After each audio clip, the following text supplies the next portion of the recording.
Hello, everyone. Welcome to Chasing a Murderer. And today, we're going to back over the story coming out of Guatemala with Nancy Ning. She goes missing at a yoga retreat.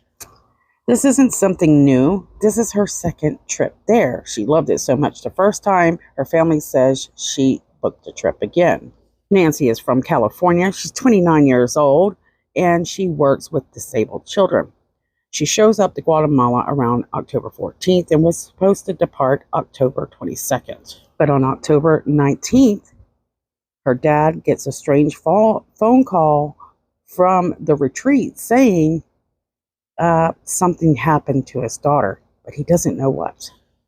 On October 19th, she goes on a kayaking trip with her tour group. Nancy Ng's family says this is the last known video of her, now shared with rescuers, waving at the camera, taken October 19th, just before she disappeared. Nancy Ng's family says this is the last known video of her, now shared with rescuers, waving at the camera, taken October 19th, just before she disappeared.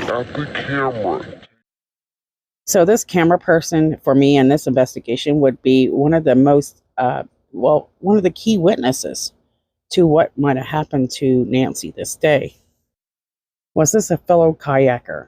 Was it someone she hired to actually record her and take photos? In this video, there are several people that she has seen drifting off with in these kayaks. And we wouldn't really learn, at least the public wouldn't hear much of what they thought might have happened to Nancy. In fact, they thought perhaps that she had never been in the water whatsoever. But now that this video has surfaced, well, that doesn't seem to be the case. She was kayaking. Let's listen to this clip. Her family says the 29-year-old went on this kayaking excursion in the remote area of Lake Atitlan, but she never returned. That's what we're hearing, but they're saying that their attorney is saying that this doesn't collaborate.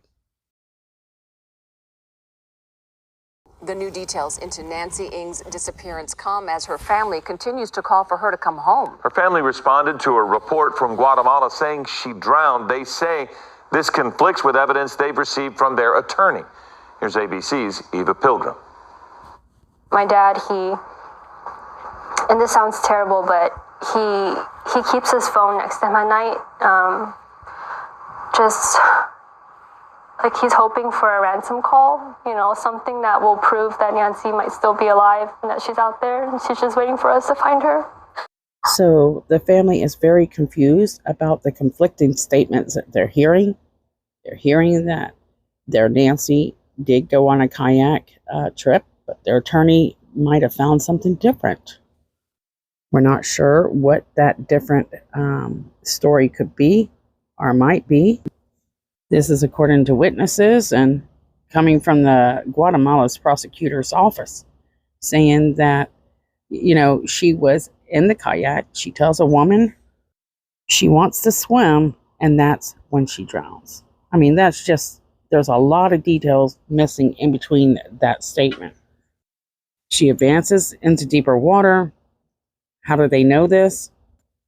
How do they know she wanted to swim? And how do they know she drowned? We've learned that there are witnesses, but these witnesses, according to family members, were not speaking. They might have picked up an attorney. They did return back to the States, but the family hired a guy by the name of Chris Sharp. I think I called him Chris Sharp last video. My apologies. And he's been using his helicopter to search the waters by air. He says it's been difficult searching because they're not really getting any information to go off of. And what they do get doesn't make sense.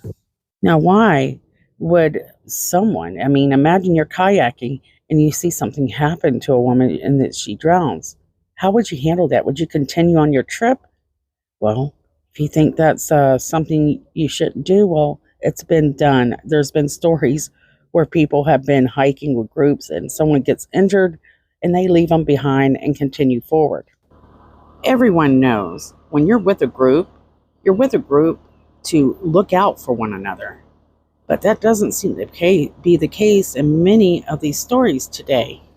And if it's true that these witnesses are not coming forth and telling what they saw, that is quite sketchy. But what's really going on? Why would they not come forward? Are they embarrassed because they didn't save her? That they weren't there to protect her? Do they feel responsible? There's no way they could have just sat there and watched the girl drown and then just continue on their trip. And I know this world is hard to deal with, that people attack you for everything without getting all the facts. But not giving facts, that stands out more than keeping mouth shut and seeking an attorney. The FBI has offered to help Guatemalan authorities, but they seem to be kind of taking the lead on this, saying, you know what, this is our area, we will do it. And did they talk to these witnesses? Well, it seems since their prosecutor is coming forward to speak for the Guatemalan authorities, then yes, this must be the case. And the fact that there is a female that said that she spoke to Nancy. Nancy says, you know what, hey, this is nice out here, I want to go swimming. So what are the waters like in Guatemala? Okay, for people up north, this weather seems perfect all the way around. But the weather seems to be comfortable most of the time, except for mornings and evenings where they say it gets a little bit chilly, which is about 65 degrees Fahrenheit. So I was thinking, if she went for a swim, would the waters be chilly enough for her to get hypothermia? As for Lake Antillán, well, they're saying that this time of year is not the ideal time to want to go and hang out on the lake. Basically, it rains about 20 days out of the month. The temperature of the water, well, the seawater, is around 83 degrees Fahrenheit. And there have been actually several drownings at this lake. It says that this is a popular destination for tourists, but it has a dangerous reputation for swimming. That's interesting. They say it's around 300 meters deep in that lake. Did she go with a tour guide? We know she went with a group. We don't know exactly much about this group. Did they do any activities like cliffs jumping or anything like that? These are all things that they need to know. There's nothing strange about going kayaking. There's nothing strange about going swimming or even cliff jumping. What is strange is the people that were with her, according to what we're learning through media, they're not talking much. And finally, they get one of them to talk, but it's hours later. Come on, witnesses. Come out and, if you're embarrassed, it happens. It's better than not, giving this family peace. I'm rooting for Nancy, and I hope maybe, she got to land. Maybe she went on a hike. Maybe she got lost. But the clock is ticking. And it seems that the family is running out of time, and this must be devastating to them. Anyway, share your thoughts.